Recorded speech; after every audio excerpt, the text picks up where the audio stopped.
The object in my hand is small and seems completely harmless.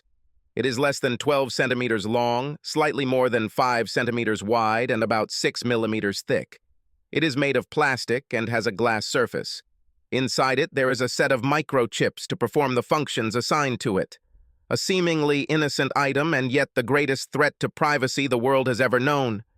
We call them cell phones and voluntarily carry them with us everywhere so anyone can spy on us. George Orwell seems like a boring prophet when you look at the current reality. 20 years ago, they were a novelty. Now, we perceive these small toys as a necessity. The world changes even when we sleep. I know what you're thinking. There are rules and built-in protections. But just think about the device in my hand right now. It belongs to my wife, with whom I have lived for more than 19 years. She was never anything other than loving and supportive. She is a dominant spouse, but not obstinate. For my part, I believed in the sanctity of marriage. The obligations assumed must not be violated. I was sure that we would grow old together and that she would hold my hand on my deathbed. I made this deal many years ago. I traded my youth and freedom for the pleasure of her body next to me in bed. I traded my life for her love and devotion. This commitment with me is stronger than any steel bars. I'm not some romantic idiot. I'm far from that. Marriage is something I take seriously. It was not love that was on my side, but a rational decision. Doris, my wife, is a romantic, and perhaps this is the problem of an ancient incompatibility that is finally making itself known. Here I am with my wife's iPhone at 2 in the morning in the small downstairs office we usually share. I borrowed the phone from the table next to her bed in our marital area. This is the only time he was available. She never leaves him. She, like most modern women, never goes anywhere without her phone. She spends more time on it than on any other activity. He is within her reach 24 hours a day. It is in her purse or bag when not in her hands. He lies next to the bed when she sleeps. I had to wait until I was sure she was asleep to take it. Why take her phone number? You ask. I ask myself, have I gone crazy? How can I suspect my loving wife? What's wrong with me? I blame my profession for everything. She called me, which made me suspicious. I only see the dark side, the evil that people do, not the good. To put it bluntly, I am a lawyer. There, besides the grace of God, there is you. Therefore, I suspect her, without good reason or basis. It was a small thing. I walked into the kitchen as my wife Doris, actually Dolores, but no one uses her full Christian name, was talking on the phone. In all previous cases, she would continue to ignore my presence, but this time, she immediately hung up and seemed to get nervous. Later that evening, I asked her for her phone number so I could call for the pizza I convinced her to have for dinner. We no longer have a home phone since the girls went away to university. It became part of a strategy to save money any way we could.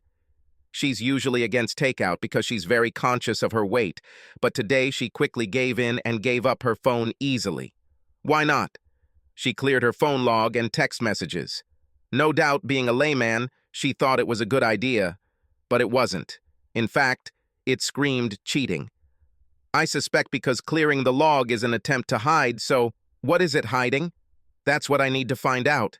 I'm fairly well informed and know that it's easier to tap a cell phone than a more traditional phone. If you don't believe me, go online and type in cell phone bug and see what comes up. I even bought a little book on Amazon for $4.99 that explains all the basics. The big problem with the iPhone is jailbreak, hacking, flashing. What is it? Well, it's having to change Apple's core operating code to allow you to install non-Apple software. My loving daughters broke the software lock on their mother's phone when she first received it. The girls were very proud of their ability to do this. Holding my wife's phone in one hand and the small cable that connects to the iPad in the other, I hesitate. Am I the right person now? Do I want to do this? Dare I do it? The reality is that this could end 19 years of marriage. A very good marriage.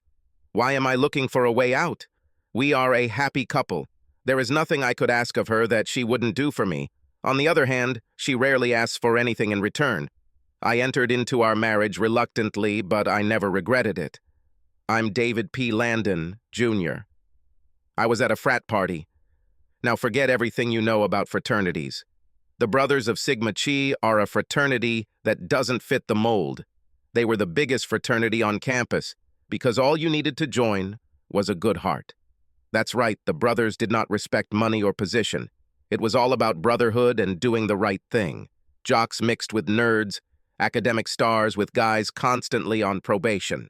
It was not uncommon to see a group drinking beer in the basement, while upstairs there were long tutoring sessions for those brothers who needed help. All races and religions mixed together. We were brothers. To become one of us, it was enough to be a good person. It sounds simple, but it's not. When you fail to live up to the standard, you let everyone down. The feeling of guilt is the hardest thing. The realization that you have failed your brothers. Being a Sigma meant having all the responsibilities that came with being a good brother. The annual freshman reunion was one of those responsibilities. The older brothers were chaperones. We invited all freshmen, boys and girls. The girls invited the boys so that we could look at potential brothers in advance. More women came than men because everyone knew you were safe in Sigma's house. We were all gentlemen. I was a second-year law student and usually well-insulated from the campus parties. But now it was my turn, along with 9 other brothers, to watch the newcomers. It was a responsibility. If you're a Sigma, you don't shy away from responsibility. Doris came to the party with her girlfriends. I don't know what they were doing, but they were very happy when they came. Of course, I recognized her. She was the eldest daughter of my mother's best friend. When I entered university, I was not yet 18. Doris was thin and flat-chested. Since then, I have seen Doris several times, but my memories of her have been tainted by earlier memories. In my mind, she remained a child. This was no longer the case. She was a graceful young woman, although still very young, but definitely more of a woman than a girl. I had no choice but to come up and say hello. Doris was 6 years younger than me, as were the friends she was with. My intention was to say hello and leave things as they were. She was high. I hoped it was just marijuana or alcohol, and I didn't want to embarrass her. Doris greeted me enthusiastically and kissed me deeply on the lips. She was always friendly and pleasant to be around, but it was obvious that she liked to show me off as an older student whom she happened to know. The fact that I was a member of the fraternity and one of the official hosts was a bonus for her. I ended up looking after them all evening and driving them home after the party. Doris took advantage of the opportunity and made an appointment with me for the following week. We became friends and dated until the end of the semester. Nothing serious. She was a freshman and I was a graduate student, so it wasn't a serious relationship, at least on my part. She broke off the relationship. She wanted to date other people. I didn't mind at the time, but I quickly became depressed. I felt like I was missing her. I didn't know why. She wasn't beautiful in the classical sense of the word. She had such a young, fresh, and innocent look. She was very pretty. There was nothing impressive about her appearance, but one look into her soft brown eyes, and I was hooked. It was not love on my part, but rather a deep attraction. Doris had a wonderful, bubbly personality. When she left a big hole. I'm smart, no, insightful, but introverted and a little shy. And he tends to withdraw into himself. Doris is outgoing and, if given the chance, will make friends with everyone in the room. She's the first person everyone invites to a party and the last person everyone wants to see leave. But she broke up with me to date other guys. I accepted it. I was hurt. I was left with a bruised ego, but that's what breaking up with you does. And then came July, after my second year of law school. I needed summer practice. A summer job during your sophomore year is practically a necessity if you want to graduate from school with job prospects. I was looking for work in New York, Chicago, Washington, and all the big cities, but everyone else was looking too. I eventually found a job in our sleepy little college town at an old law firm. The apartment I shared with 2 others was only rented until June.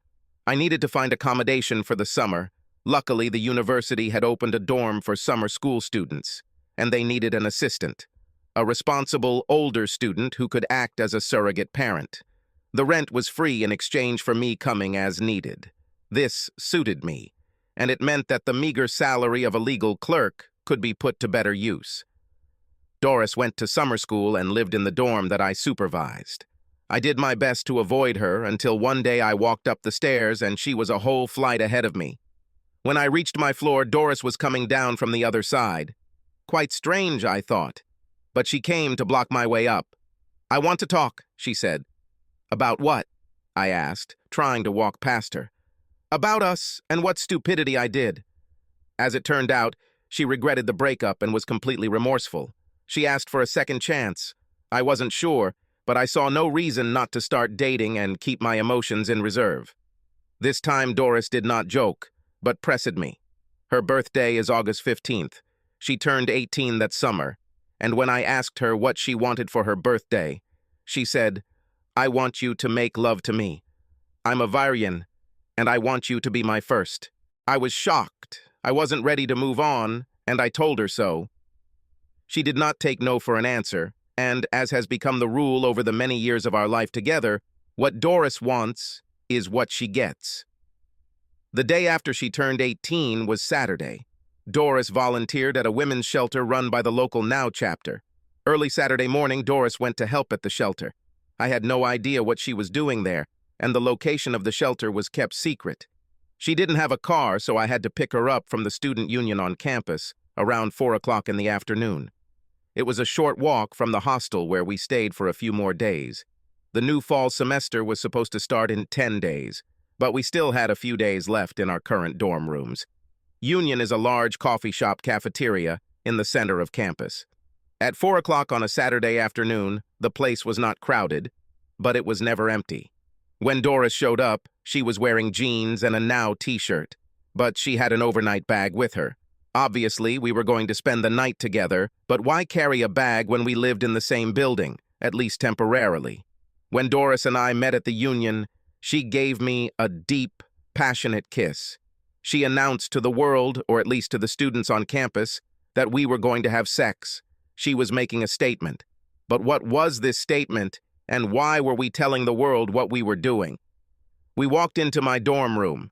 Like the president consultant, I didn't have roommates. It was just us. I lit the candles and took out a bottle of good White Star champagne. She was nervous as hell, and I was no better. I'm not Don Juan. I only had 2 girls, and I never spent more than 2 nights with any of them. Doris put a lot of pressure on me. We drank a little, then I slowly undressed her. I began to explore her body with my hands and then with my lips. When she was ready, I undressed her. When I took off my shorts and threw them to her, she giggled. Bottom line, Doris was super good. Sex with her changed my life. She loved him and couldn't get enough of him, and she wasn't afraid to show her enthusiasm. With Doris, I learned to relax and enjoy sex. It was a completely new experience for me. What I had before wasn't even a pale imitation, but bed with Doris wasn't hard or intense. Doris made sex fun. Sex was frequent, but she made sure I always wanted it. A serious part of the relationship between us was that we were together as a couple. I should have taken note of this, but now I was hopelessly in love with this young woman. Doris knew this, and soon used sex with me to get what she wanted, a guy she could wear like a new winter coat. We went everywhere together, and Doris left no one in any doubt that we were a couple. I had never been part of a real couple before and found that I enjoyed it. I guess I was what they call a one-woman's man. Doris decided it was time to share our relationship with her family, which consisted of Margaret and Lawrence Boswell, her parents, her younger sister Mary Ann, and her younger brother Larry Jr. It was a quite prosperous family. Larry Sr. was a senior vice president at Chaumont National Bank, and Margaret taught at Chaumont Community College. They were an attractive and impressive family. They treated me like royalty. They were impressed by my status as a third-year law student. Moreover, her mother, Margaret, was from Chaumont. She went to high school with my mother at Sacred Heart Academy for Girls. She became a teacher, and my mother became a nurse. Margaret Boswell was an extremely attractive woman. She is taller than my Doris, and not so voluptuously built, but she has a patrician grace. She had that stately beauty that ages well. Her husband was a tall, silver-haired businessman who looked great in a suit but was showing slight signs of middle age. He looked older than his 45 years, unlike his wife, who, at 40, looked 35. The youngest daughter, Marianne, was just beginning to round out at 16, but seemed to resemble her mother in height and appearance. Little Larry was only 11, but he was tall and showed promise that, in time, he would have a strong physique. He and I became great friends, and now he is my best friend. My folks fell in love with Doris long before we started dating, so she quickly became a de facto member of my family. Even my little sister, Paula, was a supporter of Doris. My brother was too young to have an opinion. My family was not as wealthy as Doris's family. My father, David Sonner, ran the family equipment rental business with my Uncle John. My uncle is my older brother by 10 years and is a bit slow-witted. Under his strict leadership, the business did well, but it was my father's outgoing nature and his ability to make friends and work with anyone, including people he hated, that truly built the business. My mother needed to work because the business makes modest money and my uncle is very conservative about profits. I am very close to my mother Agnes, a tall, pretty woman who, at 41, was 8 years younger than my father. She, like me, towers over my father. A mother's most striking attribute is her blonde hair, and these days it's not just the hairdresser who helps. She is a registered nurse who regularly worked night shifts. When I was a child, her work schedule was 4 shifts a week. It wasn't the same shifts every week, they alternated. That's how it was while I was growing up, but over the years, she got her master's degree in nursing and is now the head nurse at the hospital where she works. She always needed to work and brought in as much or more income than my father. My relationship with my father is more complex than with my mother. My father was always trying to get me and my shy, introverted personality to open up. He is a friendly, outgoing guy who seems to know everyone and believes in getting along with everyone. Dad believes in turning the other cheek and will never start a fight if it can be avoided. Most of the time, he and I see things differently, but he certainly approves of Doris very much. This is the girl for you, son. She is smart and beautiful, like her mother. As a child, my favorite thing to do was wait for my mother if she worked from 4 to midnight. Dad let me stay up on Fridays and Saturdays, and then I babysat my brothers and sisters while he went to pick up Mom from work. They brought home hamburgers and shakes, and I enjoyed them with my parents. Sometimes my mother would come home very late alone, and she would kiss me goodnight as I lay in bed before she went to shower and get into her bed. When she leaned towards me, I caught the scent of her perfume, Chanel No. 5, which she put on when she got dressed. Sometimes I would wake up to the sound of the shower running, followed by whispers between my parents and my mother's signature laugh, followed by their bed starting to squeak. It was a loving home. Even when business was slow, money became scarce, and Mom took on more hours. My mother and Doris's mother were practically inseparable friends. Families were generally well mixed and looked forward to the joining of houses. Mom summed up the family's feelings toward Doris. "This is a wonderful girl, Davy. Don't ruin it. We are all looking forward to the wedding." Mom, with all her love for me as her eldest child, sometimes considered me to be forever 12 years old.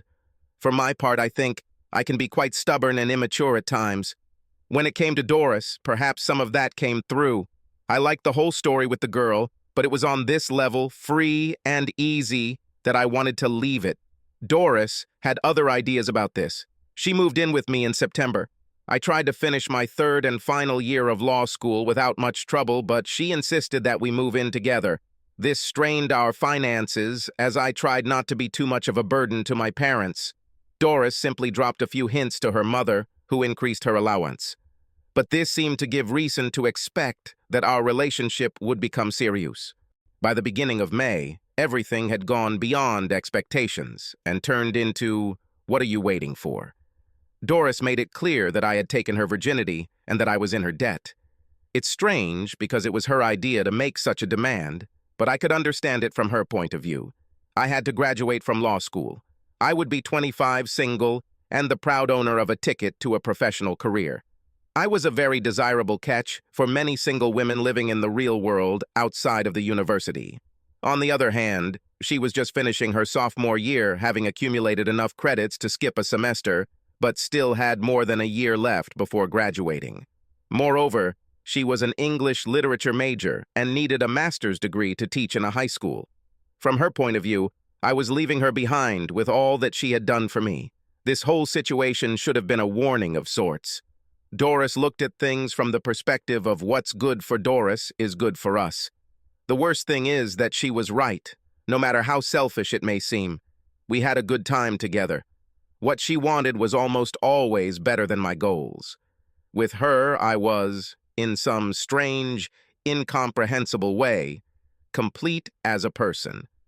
So if she wanted a ring on her finger before I went out into the wide world, why did I hesitate? I didn't like Doris, so I said it. I was sure that I loved her, and I was comfortable in our relationship. She brightened up my days and left me in a perpetual vacillation between lust for her body and complete sexual satisfaction. Having Doris in my bed meant having no room for any other woman. I know that men will tell you that they can't see a beautiful girl without wondering what she's like in bed.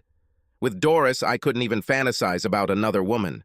My mind went from the sight of another woman to the image of Doris, the sight of whom made me struggle with an erection. But to marry her and be bound by responsibility for another for the rest of your life?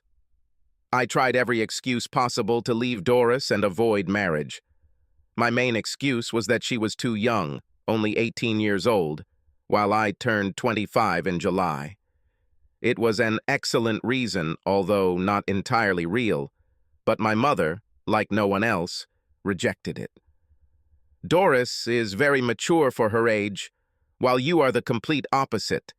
Besides, I was a medical student and was only 17 when I married your father. It's not a matter of age, but of maturity. She has it, and your hesitation, after living together as virtual husband and wife, shows that you still don't have it. Mom wanted me to become a man, but I hesitated and prophesied in retrospect. I don't know. She's 18. What will happen when she wakes up one day and decides that she missed out on her youth by getting married too early? I said. It looks like what we're talking about is that you missed it. You will get a professional degree and ride off into the sunset, leaving the poor girl behind, my mother said, seeing right through me. In the end, Doris had too much influence over me and too many allies for me to hold out, so I swallowed my doubts and tied the knot a week after the bar exam. There was no bachelor party, although I heard there was a wild bachelorette party. I didn't have enough friends for the party, nor the time needed. I studied 20 hours a day to pass the New York bar exam, the toughest in the country. Only 41% of Harvard graduates pass the exam, and with the exception of Brooklyn and Albany, which are no more than 3-year bar courses, the average pass rate is 40%. By the time I found out I had passed the exam, Doris was 3 months pregnant. Theoretically, the pregnancy was an accident, but if you believe that, then you are clearly not very smart. Doris strengthened her position. We knew they were twins 3 days before the exam results came out. I sweated over these results. By that time, I already had a position as an attorney at the firm where I worked the summer Doris and I dated, but it would only come to me if I passed the exam. This meant a significant increase in salary, but money was still tight. I had to work 60 hours a week and bust my ass to make sure we had diapers when the kids came. Doris never let our precarious financial situation or pregnancy affect her. She took her final junior year exam just an hour before her water broke. 5 hours later, without a single groan, she gave birth to 2 girls, weighing 2.8 kilos each. They were beautiful, perfect, and absolutely identical. For me, it was love at first sight. 18 years later, I still love those girls, but not as much as before. At first, Doris and I had a hard time. There was little money, and we lived in a small apartment. She never complained or made me feel guilty for not being able to provide for her better. Being a father was very difficult. On the one hand, it was scary, but on the other, your chest hurts from the love you feel. I will never forget the joy of reading to the girls before bed. Make way for the ducklings, The Cat in the Hat, Charlotte's Web, then Little House in the Big Woods, Anne of Green Gable, and finally, The Papers of Washington Irving and Tales of the Alhambra. My two loves who seemed to adore me and believed that I could do anything, solve every problem, fix every broken doll, and make the sun shine on every rainy day. It was a very hard life for me, but it brought great rewards in the form of hugs and kisses. Not everything was so rosy and flowery. There were dark days too. Doris and I went through all the crises together. I fell apart when the kids got pneumonia and were hospitalized. Only Doris remained strong and told me that God would not take our girls from us.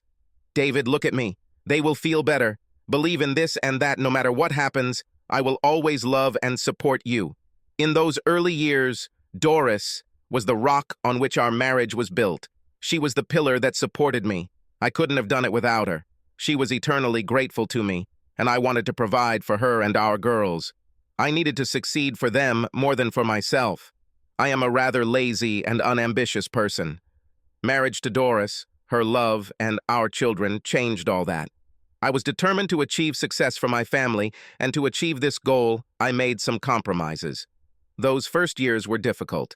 My work required constant effort, but the reward was meager. I had to compromise my principles and use my wits to rise above the pack of legal wolves that were all chasing the same prey. At home, Doris and little Patricia and Elizabeth, Pat and Beth, made every sacrifice worthwhile. Doris finished school in the evenings, leaving me at home to do office work and look after the children. I couldn't be happier. She eventually got her doctorate when they started kindergarten. Doris Boswell, Ph.D., began teaching at a community college, but after 3 years became a full professor of Shakespeare studies at the university. Her income was God-sent, but by then it was too late for me. I had already become a partner through less than honorable means. My income was as high as my morals were low. I had a family to take care of, and I was a lawyer, which meant I could rationalize the sale of my soul. Most Americans have an unwavering belief in the sanctity of private property. They view homeownership as a goal and a right. The idea that the government could come in and arbitrarily take away their home is unthinkable, and that's where foreclosure comes into play. When the government needs property for a public purpose, such as building a highway, bridge, school, or hospital, it goes through a process commonly called confiscation. It is simply the government taking property it needs for a public purpose and paying the owner the value of the property taken. Simply put, in theory, it is unfortunate but necessary. We lawyers call this process eminent domain, from the Latin supreme lordship, a fancy way of saying that the government has the right to take your land. In theory, they should pay you what it's worth, but if you're stupid enough to trust the government to treat you fairly, then you deserve to have it taken away. This is where lawyers come to the rescue. Eminent domain is a complex system, with a set of predefined steps. A good experienced lawyer is able to play these steps in such a way as to get the maximum amount of money. No one has ever regretted hiring a good lawyer to represent them in a foreclosure proceeding. The trouble is that most people do not get representation or get an inexperienced lawyer. So the key to success as a foreclosure lawyer is to get your name and your offer, namely a lot more money, in front of potential clients. I owe my success to my lucky last name because when I was accepted into law school, Landon was right in front of Landrew. For 3 years, alphabetically, I sat next to James Landrew, a young Republican, a member of the State Republican Committee, and, after graduation, a legal intern in the New York State Senate. He eventually became a paralegal and then counsel for the Legislative Committee on Corporations and Associations. This was a big breakthrough for me. Jimmy and I were close, so who would he come to if he was in trouble if not his friend? 8 was the same Committee on Corporations, which is important because it considers all issues related to the emitter domain. Why might this be useful? The answer is simple, because no matter how the process of entering into an inheritance begins, now it is an excellent way for the powerful to rob the weak. The taking of property for actual public use currently constitutes only a small part of the taking of property by the state. In most cases, the state acts on behalf of some private interest. Different terms are used, but most often it is called some form of redevelopment. Don't believe me? Then next time you're in New York, take a look at the New York Times headquarters. It's a beautiful, majestic skyscraper next to Times Square. The land on which it stands was seized by international title, some of the most valuable in the world, in a bargain that is said to have saved the Times nearly $80 million. Needless to say, the newspaper did not point this out to its readers. My job is to seek justice as best I can. I will use all kinds of tricks. Third-party appraisers who will say whatever I ask, and government appraisers who sometimes work for me. I pay my appraisers well, thereby ensuring that my clients receive extremely fair treatment. The strategy is to get to the one who's about to get ripped off before anyone else, and that's where my friend Jimmy comes in. It started innocently enough with a vague warning to be on the lookout for a major property grab along the Hudson that was clearing the way for a luxury development, but it soon turned into a cash-for-money game. Jimmy has problems with horses, as well as slot machines and Indian casinos. He often needs money, not gifts, just loans that are never returned. Partners in my firm were amazed at my ability to spot new potential business. My keen perception was well rewarded, and for many years, things remained that way. Nothing illegal, just a little background knowledge and a little work on my part to knock down doors on people who would be much better off if I were their lawyer. It was actually a community service, but once you step over the line, it's easy to jump over it. I downloaded Doris's phone, my vicious program. It was designed to create an audio file of every phone conversation my wife had and transfer it to my iPad. She sent every text message she sent or received to my phone, but it also gave me the opportunity to listen in on her conversations. I could do this in real time, or set the bug that was her phone to record for up to 2 hours and send the same to my iPad. In theory, there was nothing Doris could say or hear that she couldn't share with me. The practice turned out to be somewhat different. On the first day, my wife spent almost 5 hours on the phone. It would be overwhelming just to look through her phone conversations. She spent 45 minutes with a friend doing nothing but talking about a dress she saw at the mall but didn't buy. For 3 weeks, I worked my way through this nonsense, and it seemed to me that I had become quite good at this matter. I became convinced that I was suffering from paranoia. I was ready to call it a day when the damn messages arrived. I was in a meeting with a new client when my phone made a distinctive ringing sound, indicating that I had a new message. I ignored it, but after a few minutes, there was another ringing, and then a third. I rarely send or receive messages, and Doris was the same. A matter of age, I would say. Lyrics are not part of the DNA of my generation. When I finished the conference with the client, I checked my phone. 3 new messages had been sent by spyware to Doris's phone. Remember, we have 2 days. Mark. I miss you so much. When and where will you be? Doris. Cooper, at 12:30. Love you. It took me a while to realize that Doris had a lunch date with a man named Mark, whom she missed and who said he loved her. The restaurant was a simple Cooper's, a small, very intimate place just north of the Ring Road, and therefore quite off the road, exactly the kind of place you'd choose for a private date. It was already after 12. I had no way of getting there that quickly, but I had an ace up my sleeve that I could overhear. I bugged her phone, used my iPad to listen in, and casually got into the car. At first, I could only hear the noise of cars. Doris was in her car. As she arrived, I heard the faint sounds of the restaurant and the greeting of the owner. "Good afternoon, can I help you?" said a pleasant female voice. "I'm meeting someone." "Oh, here he is." Then there was the sound of them hugging and then possibly kissing. Doris sat and they exchanged greetings. They talked a little about work. Apparently they worked together at university. He sounded young, strong, and very confident. He soon turned the conversation to her. Compliments poured in on her hair, her dress, and her overall stunning beauty and youthfulness. I listened to the seduction. It would be interesting if it weren't my wife. When the food arrived, the conversation turned to me. How old and fat I was, how gray and boring I was. A cold fish who doesn't deserve a beautiful, energetic young woman, and finally his needs, how much he wants her and how happy they could be. But I can't. I'm married. I intend to grow old with David. Please understand. Don't you see that he is already old? You're still young. Live while you can. If you can't leave him, then we'll play it safe. No, I won't lie. I've never been with anyone other than my David. I love my husband. But I want you and need you to be complete. I need David to see this. There must be a way. Just give me time, for everyone's sake. Please, I've been waiting for so long. I know, but I need time.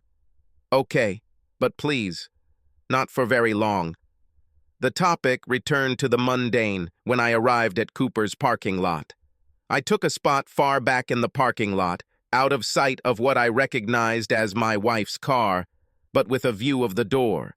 At some point, they returned to the conversation about how they needed to be together and that Doris would try to find a way that would not risk her marriage.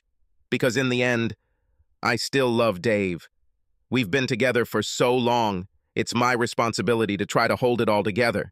That's why I love you so much. You have such deep feelings. I just have to show you that pity is not love, he said, that bloated asshole. As they were leaving, they came into my field of vision.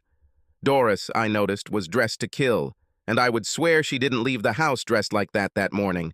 He was tall, slender, and athletic. He had black skin, not very dark, more like dark coffee, but black. Was he handsome? I guess it was a matter of preference, but he was young, maybe no more than 30. When they parted, they kissed. He wrapped his arms around her and pressed himself against her until she finally pulled away.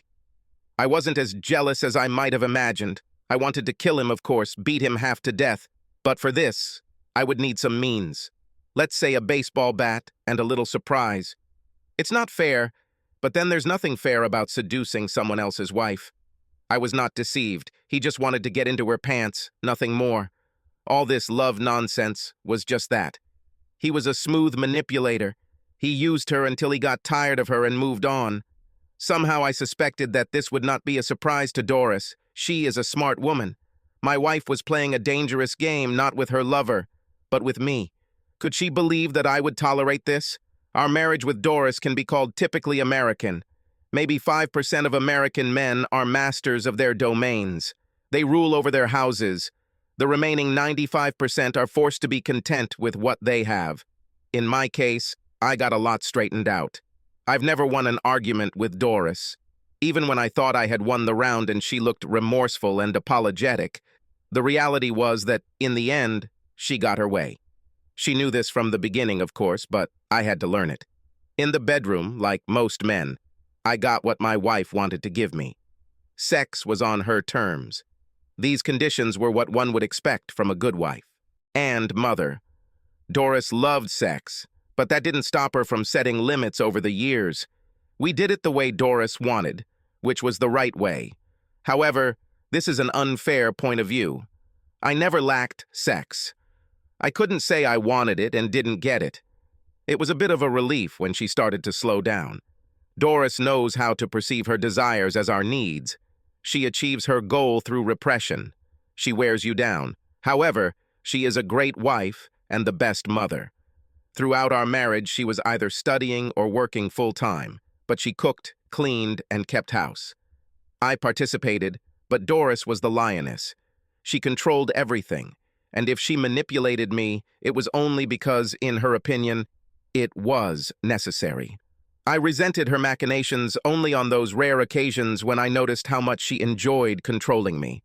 Any honest and insightful married man will admit that his wife likes to manipulate him. It must be an elemental part of being a woman. But Mark was completely different. I understood his appeal. It was new, different, and forbidden. He was irresistible to a woman like Doris. To him, she could play the role of the bad girl. It gave me the freedom to move beyond a life that had become predictable and less fulfilling. He offered an alternative to an empty nest and an old, tired husband. The fact that he was black cannot be ignored. Novelty and difference enhanced sex. It won't last long, but it wasn't meant to be. Mark was only the first man outside of our marriage, but not the last. I became very depressed because I could clearly see that if Doris wanted to cuckold me, then so be it. There were few alternatives on my side: stay with Doris or leave her. The last one was difficult. We went through it all together. I was, and I hated to admit it, very dependent on Doris. After so many years of being together, I couldn't imagine life without her. When I returned home that evening, I tried my best to be, if not cheerful, at least neutral. Doris knew my moods and saw through my feigned calm. "What happened, Dave?" she asked. "Nothing. I'm probably tired from work," I answered. "You're working too much. You should slow down and take better care of yourself. Maybe join the gym," she said. After that, I looked at her closely and very critically. You see, I joined the gym last year. I know I left long before she woke up every morning, but how could she not notice the results? I had lost 13 of the 18 pounds I had gained since we got married, and I had a lot of muscle because I worked out with a personal trainer 3 days a week. Her new boyfriend wasn't because I was out of shape or boring. It was all about her perception of me. I have an old comfortable pair of slippers.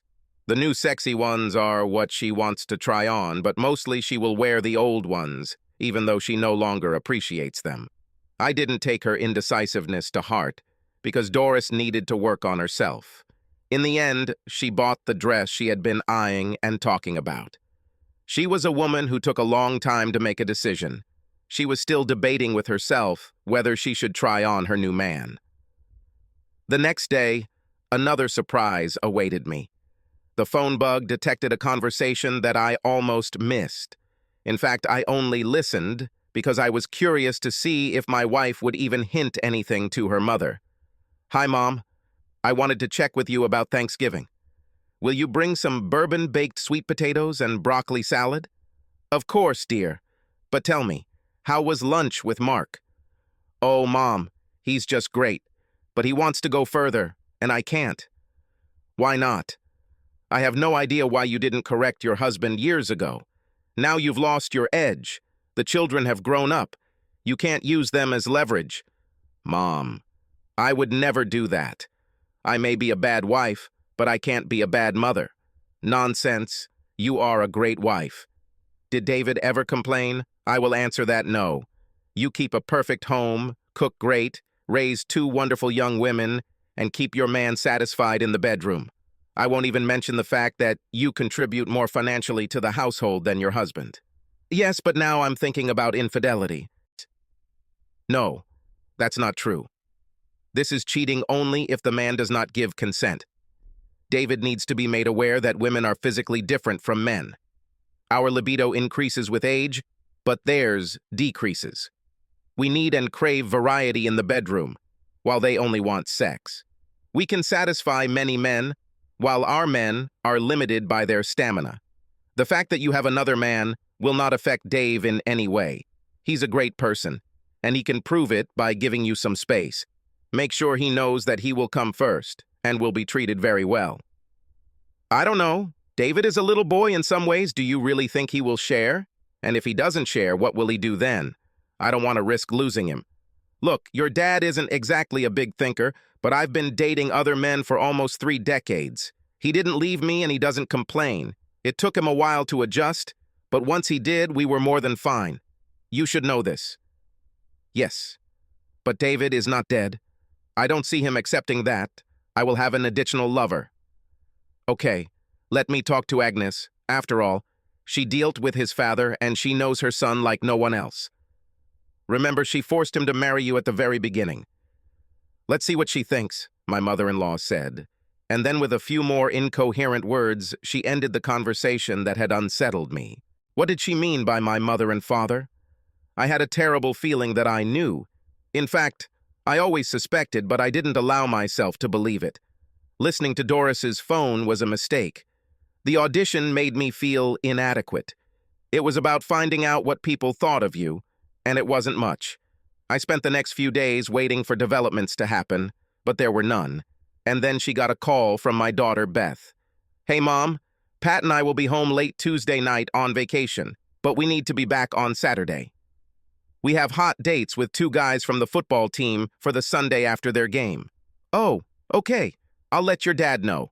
But I thought Pat was dating that guy Rick who swims? Well, she's dating, but he has to make do with what she gives him, Beth said, giggling. I think times have changed if guys are willing to let their girlfriends date others. Oh, Mom, you are so ancient. But tell me how things are going with Mark. No way. I'm married to your dad. What should I do with Mark? Oh, please, Mom. Don't be like yesterday. Dad is a fat old man. He can't expect you to turn down a little sex with a handsome guy like Mark because of some outdated tradition. You have to go for it. Dad will understand. He loves you and he really has no choice. Who would want an old man like him? Beth said. In the background, I heard Patty add, right now. Then, apparently, Patty grabbed the phone. Mom, do you want us to talk to Dad? We can explain this to him and remind him of everything you have done for him. I know that he loves you, and who could not love you, and you are younger. He cannot count on you to be a one-woman man. It's not fair to you. I don't know. Your father never contradicted me, and God knows when he was younger he had such an opportunity. He may not see it our way. Men have egos, and your father can be very sensitive. But Mom, we know Daddy loves you, and I don't see him denying you anything if you explain how much you want and need a relationship with Mark. Just make sure he understands that you will always put him first. That's what I told Rick, and he doesn't mind, Pat said. Well, girls, your grandmother said that she would talk to Grandma Langdon. I'm sure everything will work out between the two of them. I just hope that your father can understand that Mark is not a danger to him, and that what Mark and I have is only a shadow of what your dad and I have. To say that I was shocked and hurt to hear my daughters talk about me does not convey the depth of the pain I felt. Perhaps I should have taken comfort in the fact that my wife and daughters still insisted that Doris still loved the fat old man, but I didn't. I was shocked, and several days passed before I was able to recover my senses enough to appreciate my situation. I allowed myself to imagine how I should look to others. Yes, I played sports and was in good physical shape, but I did nothing about the gray in my hair or the unfashionable clothes I wore. A lawyer is supposed to look conservative, but I allowed myself to look ancient. My first step was to go to one of the new salons that had opened. Some of my gray hair was removed, and my hair was styled. They say it's the men who don't notice, but Doris didn't even comment. My next step was to go to New York to buy clothes. I almost completely changed my wardrobe and tried to show off my new slim body. No, I didn't look 30 again, but I didn't look any older than my 45 years either. Neither Doris nor my daughters noticed. When the girls came home for Thanksgiving, I expected comments. But I received the same regular kisses on the cheek that I realized I had been receiving for years. My family took me for granted, expecting me to just be there when needed and not interfere when not. They had other concerns that were not related to me. In truth, I had few common interests with my wife or daughters. We were strangers living in the same house. Now I knew more about them than they could know about me. I have always been closed and never open. Accordingly, they had an erroneous opinion about me. Thanksgiving is here, and so are families. The Boswells and Landons arrived. The guests included various grandparents, grandchildren, siblings, and their respective spouses, for a total of 21 people gathered around our properly set dinner table. They came early to watch the parade from New York on TV, and then the football game. The women mostly gathered in the kitchen, and the men in the living room. I left. A quick peek into the family room, where my daughter-in-law Marianne and Larry Jr.'s wife Anne were looking after the small children, along with my daughter, Beth. I went to the office and locked myself in there. Having inserted the headphones, I made myself comfortable and began to listen to the conversation in the kitchen through my wife's phone. He went into the office and closed the door. I recognized the voice of my daughter, Patty. Okay. Now will someone tell me what's wrong with my son? I heard my mother's voice. What do you mean, Mom? My wife answered. Well, he has new clothes, a new haircut, and, if I'm not mistaken, a little less gray hair. To tell you the truth, I noticed something, but I couldn't figure out what it was, Doris said. If I'm not mistaken, he's also lost weight compared to last year, said my sister Paula. She, her husband, and daughter lived in California and had not seen me since last Christmas. Yes, it could be, said Mom. I don't know. He had been very depressed the last 2 weeks, and I thought he was having problems at work again, Doris said. You don't think he knows about Mark? Is it true? Suggested my mother-in-law. I cannot understand. But from where? And there is nothing for him to know about. I didn't do anything with Mark, said my loving wife. Perhaps he is having a midlife crisis. He is at this age, and the girls have left home. Perhaps it is so, my mother said. Yes, that explains the hair, the weight loss, and the clothes, Mother Boswell suggested. Then we need to proceed carefully. He needs to be gradually brought back to his senses if he is having a midlife crisis, my mother said. Maybe I should put Mark aside for later, Doris suggested. Nonsense. Davy needs a good but gentle kick in the ass. We must bring him out of this state and, in the process, force him to execute the program. It won't help if you're depressed too, my mom suggested. So you think that Mom should tell him that she wants to take a lover, right, Grandma? Asked Patty. Well, not so directly, dear. I think we'd better ask the men to soften him up. Let him talk to Dad and Larry. They can reassure him and share their experiences. They are both happy and have adjusted well to the situation. There's no reason why your father can't be the same. But if he suddenly felt that he was getting old and life was passing him by, then it was not time to immediately tell him that his wife had taken a young lover. First, you need to accustom him to this idea, said his mother. To be a cuckold? Patty giggled. Of course not. Your father is a proud man, a good husband and father. He must be led carefully and his needs carefully provided for. I have never left my husband without help. I have never had sex with another without caring about my husband. He might have been on the sidelines, but in my heart, he was always in first place. Dave Sr. knows he is the love of my life. It's up to us, and I mean all of us, to make my son feel loved. Doris, you're first in line, but we've got your back. Right?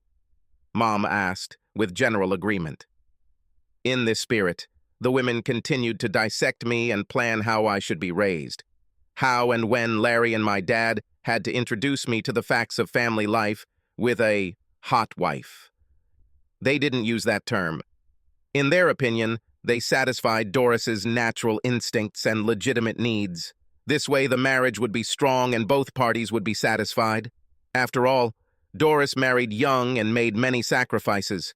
Now that there were no children, she could relax while providing for her husband. My mother was the main driving force, and obviously had the most experience. They talked about me as if I were a child whom they were trying to force to behave well and correctly. I listened until I couldn't take it anymore, and then I pulled myself together and left the house. I walked until I decided it was time to go to the Thanksgiving holiday. When I returned to the house, Doris was worried. No one noticed me leaving, and my return gave them pause. Late in the evening, when we were alone in the house except the girls, Doris asked what was bothering me. I don't know, except that I feel like everything has to change, and maybe I don't want to go into the unknown. Baby, know that no matter what, I will always love you, and that you have always been and will always be the most important person in the world to me, she said, cuddling up to me in bed. I didn't answer, and what could I say to that? Her words made me feel guilty. She always made me feel guilty. On the first Saturday in December, I found myself at Giant Stadium with my father and father-in-law. Larry bought tickets and very good seats. My old man paid for the round-trip limousine and liquor for the trip. Larry bought beer and snacks at the stadium. Both men were very well prepared. After an awkward start where they tried to get to the topic of how great it was to be a cuckold, they hit all of my mother's main points.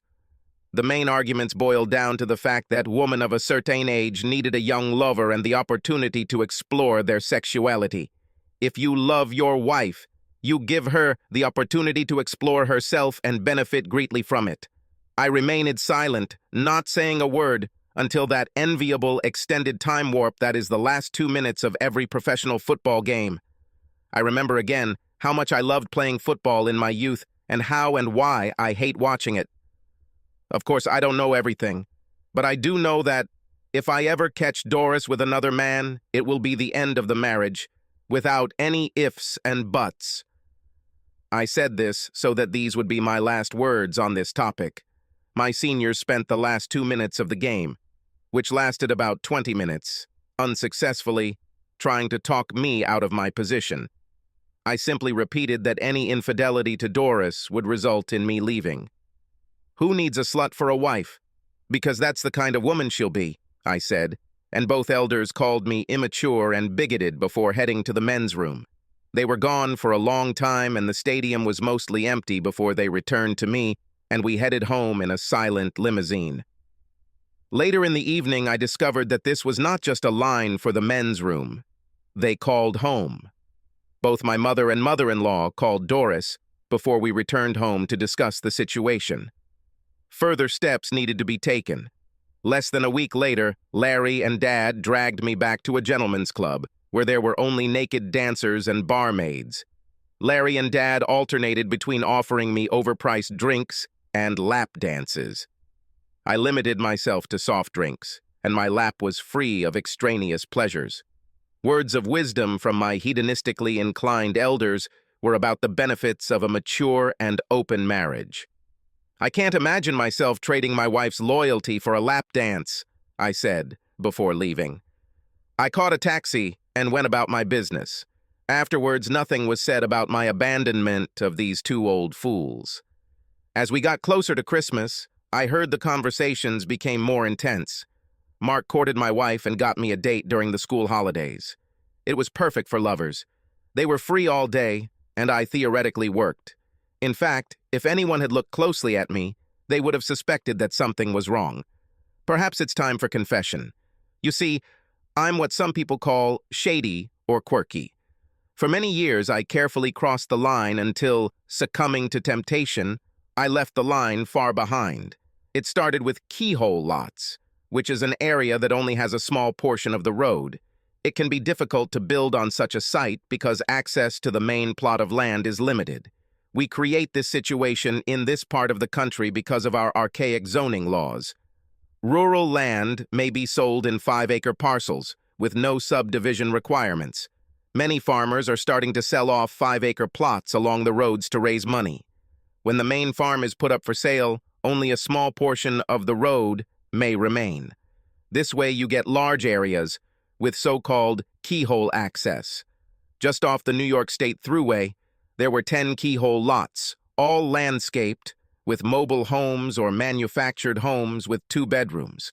They were in the middle of nowhere. They were 20 miles on poor county roads from the Thruway interchange. It was highly undesirable and therefore inexpensive real estate. A large national retailer came in and needed a warehouse with good access to the interstate system. All they needed was 10 keyhole lots and a new Thruway entrance. No problem, and my buddy Jimmy was there with the information long before it leaked out. When I was knocking on doors to promote my services, I saw this. There was a small "for sale" sign hanging on a ramshackle fence post. It turned out to be 250-odd acres of poor-quality pasture. Remains of an old dairy farm well outside the redevelopment area but located on the old ring road. This road will soon need to be replaced with a good state road that will lead directly to the Thruway. This was land that was worth, at best, $1,500 an acre, and would soon become 20 times that price. You had to be a saint to stand, and I was not a saint. Buying the land drained my 401k and any savings I had. I was left without money. My business became a money funnel for paying taxes and developing the land. I invested it in a Wyoming corporation, Stuyvesant Lautide, which a shady guy sold to me for $7,000. He created it 5 years ago for people like me who needed to hide what they were doing. Wyoming required non-disclosure of officers, directors, and shareholders. There was nothing connecting me to Stuyvesant. All I had to do was explain to Doris that my business was struggling and I was barely contributing to household expenses. I couldn't tell her why my finances were in trouble, so I lied. I blamed the economy and tough competition. Any other wife would have been angry, or at least let me know what a loser I was. Doris kissed me and said, We'll be fine, Davy, as long as we're all healthy and together. What's the difference? Doris worked extracurriculars and cut everything except what the girls needed. She did without everything. I don't think she bought herself a single new item of clothing in the year and a half that I struggled. I promised that I would compensate her for everything when the time comes. But for some reason, this never happened. 2 years after the purchase, I sold the last acre. The average price I received was $22,000 per acre. After that, I was already buying in front of the state, a little further from where they were buying. Questions have arisen. Insiders, accustomed to doing what I did, were suspicious. An investigation was required, but the big shots didn't want to kill the goose that lays the golden eggs. I was small and didn't bother them. I didn't touch the money. I told myself that this was for our old age, mine and Doris's. By then people will have forgotten everything, and I will be able to come up with some plausible explanation for my family as to how my dirty money was honestly earned. The last thing I wanted was for Doris and our families to find out what kind of person I really was. At all costs, I had to protect my secret. I never thought that I would be sharing dirty secrets with my family. We spent Christmas Eve with relatives, as has already become a custom, but Christmas Day was a big holiday in my family's house. We arrived early because Mom and Doris had agreed among themselves. As usual, Doris prepared a huge roast turkey with stuffing. Mum Boswell was making a signature roast of lamb, and my mum was putting a ham in the oven. It was about 1 o'clock in the afternoon when I lifted the stuffed turkey in a heavy iron frying pan out of the trunk of Doris's new Mercedes. The car, which came with a large down payment, was a birthday present from her parents. "David, when you finish with the turkey, I'd like to talk to you in the office," my mother said.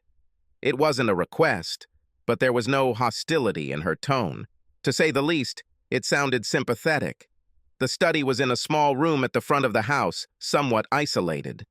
When I entered, my mother was sitting on a sofa or chair. There were several other chairs in the room, but she indicated that I should sit next to her. I sat down next to her as she turned to me, our knees almost touching. She took both my hands in hers, and I felt the cool comfort of those hands, so familiar to me in my youth. "David, what's going on? You don't look like yourself. If you have problems, I and all the other members of this family are ready to help you." She said this while leaning towards me, looking me straight in the eyes, expecting an answer, perhaps a request for help or guidance. A mother talks to her troubled son, hoping to give him the comfort he needs. What could be wrong? I have a loving and supportive family, a faithful wife, and 2 devoted daughters. I let the words I used give emphasis. My mother is not stupid. She heard what was not said. David, an honest man, supports his wife in what she needs. Part of being a good husband is making sacrifices, just as your good wife has made so many sacrifices for you over the last 20 years. My mother was a very smart woman. She immediately realized that I was not such an ignorant fool as they took me for, and came up with her own response. It was a smart appeal to the kindness and fairness she instilled in me as a child, the values we learn from our parents and cultivate through our personal behavior. From her perspective, I realized it was about a man's commitment to his marriage and family. It was a strange case when she completely misjudged her son, and for this mistake I was entirely to blame. I misled everyone for so long that they no longer knew me. This was not the good, reliable person they took me for. I wore the costume of a hapless husband and father, a man who could be taken advantage of because of his own kind and loving nature. Her approach could never work on the person I am, but she could not know that the sleeper has awakened in a new world where technology had revealed all the secrets and human corruption prevailed. The fact is that I don't think that having a slut as a wife is honorable. Of course, all things are for sale. We sell ourselves for what we want, and this is not always money. In fact, it is rarely money, even when it changes hands. However, not all deals are dishonest. Some we conclude before God. We make a promise and ask for blessings. True, we do not always keep our word, but we must make an effort. Otherwise, the woman may end up kissing her son goodnight with lips still warm from her infidelity. At the last phrase, my mother jumped back as if I had slapped her in the face. Until this moment, she was ready to continue the argument. I saw emotions play in her eyes: surprise, shame, anger, and, finally, pain. "David, what did you say?" "I said that your kisses, when you returned home after adultery, were an abomination." She released my hands and ran out of the room. I didn't need the phone to hear Doris's words of anguish as my mother ran out of the room. "Mom, what happened?" Doris cried. She must have been waiting for my mother's nod to ambush me. Apparently, this was a planned intervention. Perhaps everyone in the family was planning to hit me during the day. When I left the room, there was no one nearby. My mother apparently ran into the kitchen, taking with her another free family member. I decided that a strategic retreat was in order for me, and walked out the front door as quietly as I could. I still had the keys to Doris's Mercedes, so I drove to the state park to Hendrick Hudson Lookout, the lover's walk of my youth. It took me until the end of my senior year to find a girl here, and then I didn't get past first base. I was not, and am not, a Casanova. But when I turned 25 and had just graduated from law school, women began to look at me very differently, unfortunately. By then, I was already hooked. Doris had a hold of me and wouldn't let go. If you look at my situation, these were two sides of the same coin. When Doris wanted me, I was expected to comply. Now that she was looking for someone else, I was asked and expected to step back into line, allowing her to have the freedom I had been denied. Strange, but I could see the logic. Doris sacrificed far more than I did for our marriage. She made him work. She raised the next generation, and if I had left it to me, we would probably never have had children, bought a house, planned for retirement, or contributed anything at all. Now Doris wanted a little, what she considered, harmless fun. A little of what she was missing. She did not refuse me this opportunity. She simply did not believe that I could take advantage of the offer. You see, I'm old and fat.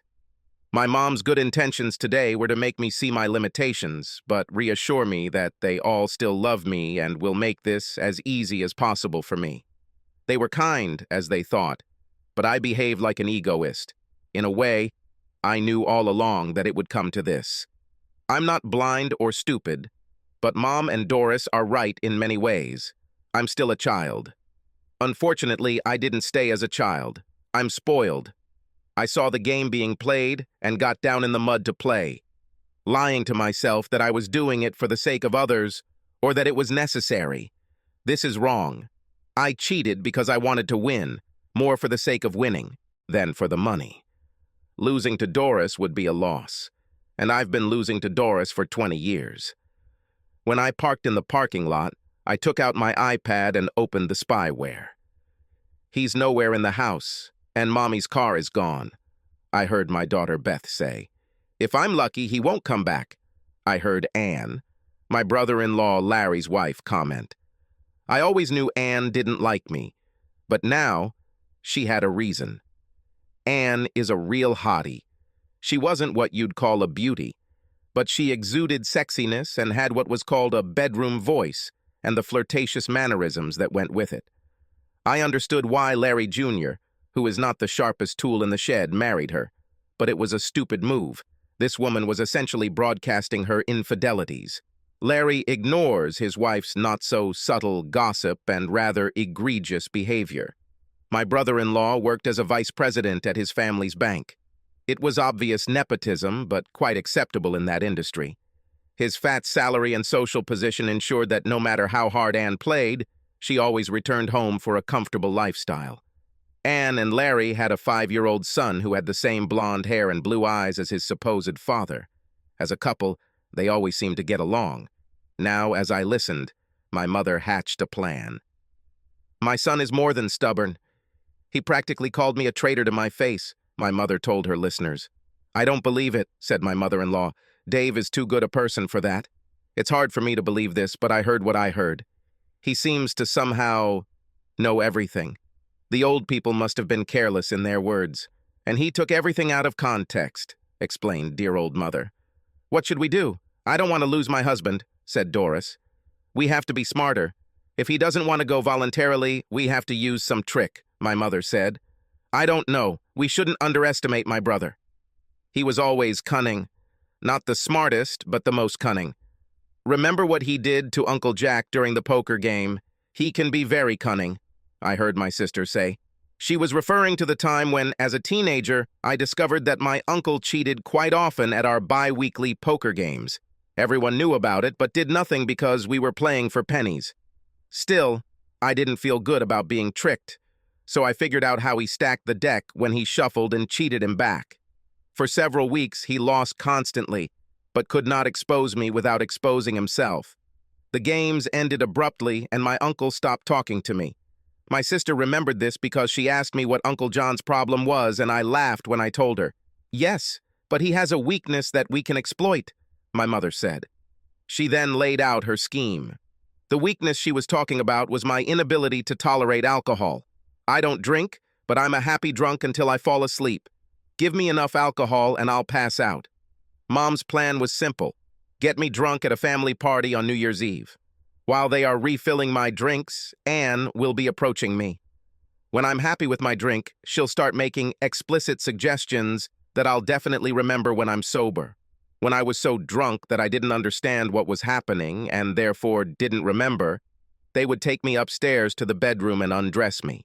They took several naked photos of Anna and me. And in the morning, I would wake up and find myself in someone else's bed and an angry wife standing in front of me.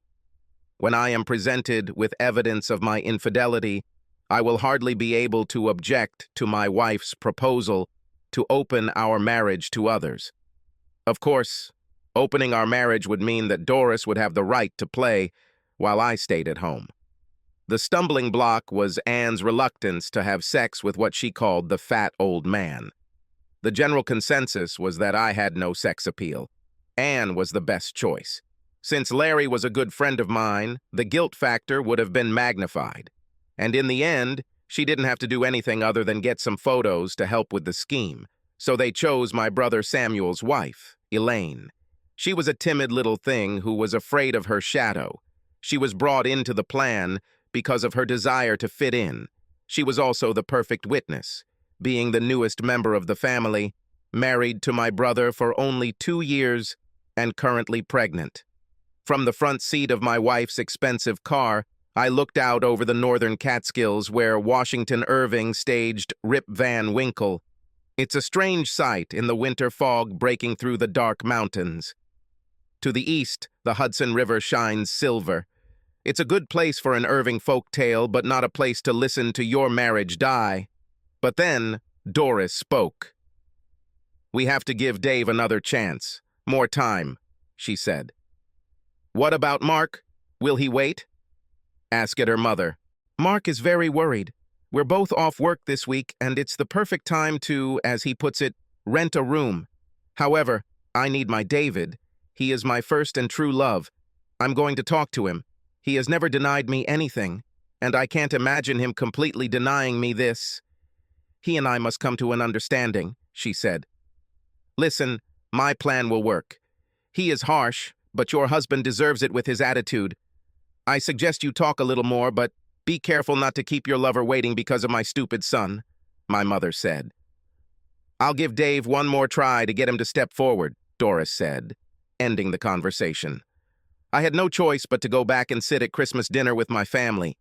I received a very cool reception from everyone except Anne, who had apparently resigned herself to flirting with the fat old man.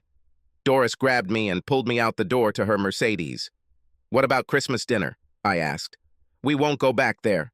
We need to talk, she said. Is there anything to talk about? I asked. Yes, but not in the car, she smiled slyly. She went to the Hilton. She called ahead and made a reservation, and when we got there, a bottle of White Star champagne was waiting for us. You remembered, I said. How could I forget? It was, after all, my first time. This is the last time? No. If it can be avoided, please, Dave, talk to me. What is there to talk about? About this, she said, moving closer to me, throwing her arms around my neck and pulling me into a lingering kiss. From there, it was a short step to a huge king-size bed. When she finally let me go, she wanted to talk. "What's wrong, love?" she asked. "What could be wrong?" "Oh, please stop. It's not us. I love you and always will. I want to be with you always until death do us part as we promised. By abandoning everyone else? You know that I can never love another. Use yes. Love no," she said. "Is there a difference?" I asked. "Certainly. I'm trying to convince you that we will remain together forever and inseparable," she said. "You can keep a bird in a cage, but don't leave the door open." "What does it mean?" "I offer each of us freedom, because we love each other. This is what binds us. I will not fly away," she said. "Please, don't you believe me?" "I believe, but you are mistaken." "No, believe me, I can only love you," she said. I didn't have an answer. She missed the point by failing to understand the other side. "Please don't let male pride hurt us. We are only talking about bodily function. It doesn't mean anything. Doris, please believe me. This is an argument you cannot afford to win. Be happy with what you have, and I will stick to my opinion. Just don't open the door. Don't be stubborn. You know that I will always take care of you, just like before. You need me.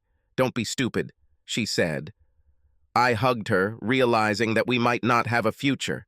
She couldn't understand that we were basically all lying. Yes, the lie was an oversight on my part, an inability or failure to tell the unpalatable truth. I spent 19+ years avoiding the central issue in our marriage until Doris believed the original lie she told herself, and which I never challenged. "Oh, I love you. Everything will be fine. Trust me," she said, not realizing that the problem was not her. "No, believe me, I will never accept what you offer." I kept my end of the deal, I said, and ended the call. On Wednesday of the following week, Mark invited my wife over for dinner. I listened long enough to be convinced that they had done the deed to end my marriage. Apparently, by some mutual agreement, the loving couple did not mention the cuckold husband. It was as if I didn't exist. Friday was New Year's Eve. I started drinking at my favorite place, Irish Fog. This is a restaurant bar. I invited all my old friends over for drinks, but none of my family. I myself stayed strictly with non-alcoholic drinks. I arrived at Larry Jr.'s house only at 8 p.m. and then by taxi. My old Honda had been parked earlier that day, some distance from Larry's house, and hopefully went unnoticed. When I arrived, I smelled like the bar I'd been in for most of that day, and I was acting a little worse than usual. Soon they brought me a very strong drink. They started out slow, but quickly increased their alcohol levels. I had a hell of a time getting rid of them, but luckily, Anne and Larry believe in houseplants. They, and a few trips to the bathroom, allowed me to stay sober while I acted like a drunk. Anne asked me to dance, and, without waiting for an answer, she lifted me to my feet and began to rub herself against me. I let her do whatever she wanted, and after a while I responded as drunk as I could. Apparently, this happened about half an hour after the ball dropped in Times Square, by which time I was already pretending to be completely intoxicated.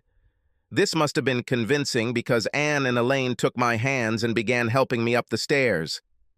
Having reached the bedroom, which I took to be a guest room, they threw me on the bed. "Take off his clothes while I undress, and then you can take photos," Anna said to Elaine. I let Elaine begin, and she rather hesitantly undid the buttons on my shirt and took it off. "You know, he's not very fat. In fact, he's quite athletic," Elaine said. "It doesn't matter. Just take his pants off," Anne said, as she carefully lowered her dress onto the chair and let her hair down, standing in her sexy silk lingerie. While Elaine was trying to unbuckle my belt, I spoke. "I don't think I want you to do that, unless Anne is going to have sex with this old, not very fat man," I said. Elaine jumped back, a look of surprise on her face. "Damn, damn, damn," Anne squealed. "My sister warned you, but who listens in this family?" I said. "Now you two, go downstairs and send here the traitor who calls herself my wife." "Now," I said.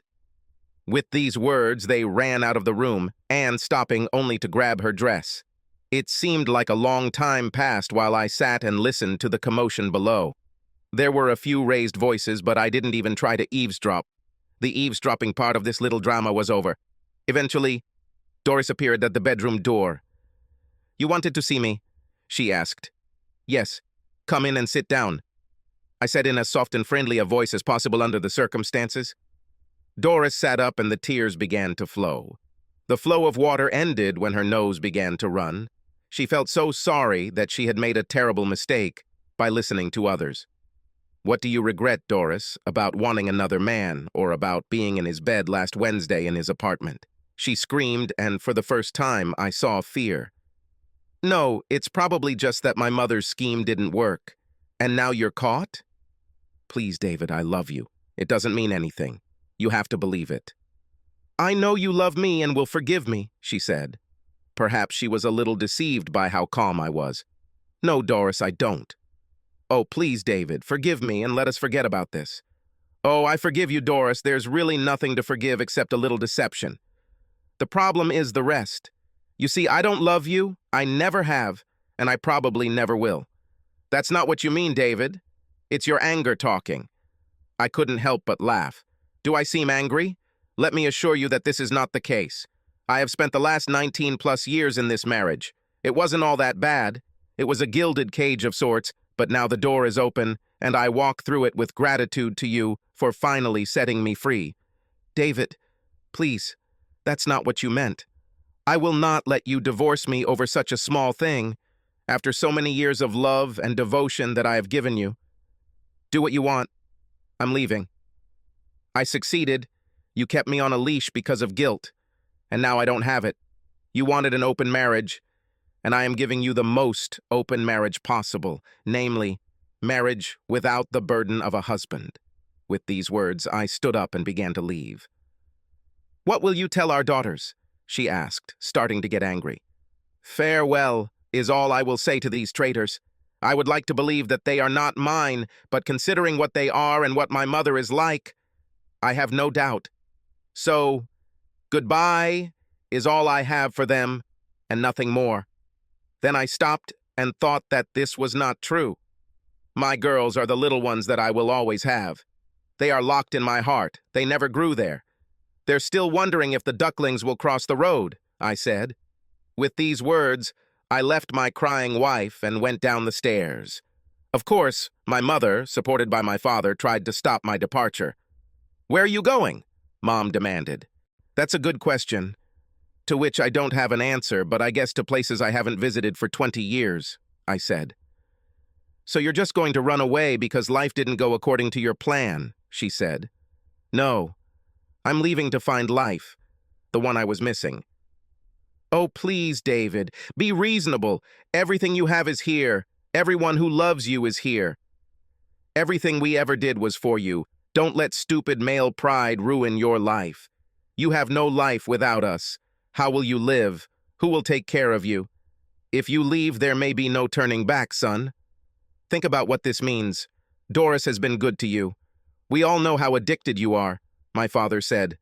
"Sorry, but I already left. You just didn't notice. The key was in the lock. You just had to turn it," I said. With that, I kissed my mother tenderly on the cheek and left, waving widely to the others and firmly saying goodbye.